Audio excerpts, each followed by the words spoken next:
ಕರಾವಳಿಯಲ್ಲಿ ಭಾರೀ ಮಳೆ ಪ್ರವಾಹ ಸ್ಥಿತಿ ಬೋಟ್ಗಳಲ್ಲಿ ಜನ ಸಾಕು ಪ್ರಾಣಿಗಳ ರಕ್ಷಣೆ ಉಡುಪಿ ಜಿಲ್ಲೆಯಲ್ಲಿ ಜನಜೀವನ ಅಸ್ತವ್ಯಸ್ತ ಬೆಂಗಳೂರಿನಲ್ಲಿ ದಿನವಿಡೀ ಬಿಟ್ಟು ಬಿಡದ ಮಳೆ ಹಾರಂಗಿ ಕದ್ರಾದಿಂದ ನೀರು ರಿಲೀಸ್ ಮಹಾಮಳೆ ಕಾರಣ ಚಿಕ್ಕೋಡಿಯಲ್ಲಿ ಪ್ರವಾಹ ಮಹಾಮಳೆಗೆ ಮತ್ತೆ ತತ್ತರಿಸಿದ ಮುಂಬೈ ನಗರ ರಾಯಗಢ ಕೋಟೆಯಲ್ಲಿ ಮೇಘಸ್ಫೋಟ ನೇಪಾಳದಲ್ಲಿ ಭೂಕುಸಿತ ಕನ್ನಡಿಗರ ಸಂಕಷ್ಟ ನೀಟ್ ಪ್ರಶ್ನೆ ಪರೀಕ್ಷೆ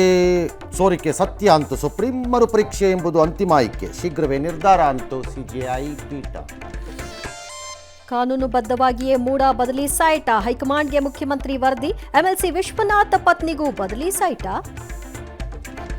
ಡೆಂಗಿ ನಿಯಂತ್ರಣಕ್ಕೆ ನಿರ್ಲಕ್ಷ್ಯ ತೋರಿದ್ರೆ ಕ್ರಮ ಅಧಿಕಾರಿಗಳಿಗೆ ಸಿಎಂ ಸಿದ್ದರಾಮಯ್ಯ ವಾರ್ನಿಂಗ್ ರಾಜ್ಯದಲ್ಲಿಂದು 197 ಡೆಂಗಿ ಪ್ರಕರಣ ಕಥುವಾದಲ್ಲಿ ಉಗ್ರರ ದಾಳಿ 4 ಯೋಧರು ಹುತಾತ್ಮ ಮಾಸ್ಕೋದಲ್ಲಿ ಮೋದಿಗೆ ಗ್ರ್ಯಾಂಡ್ ವೆಲ್ಕಮ್ ಕಪ್ಪುವರ್ಣೀಯ ಮಹಿಳೆಗೆ ಬೈಡನ್ ಅವಮಾನ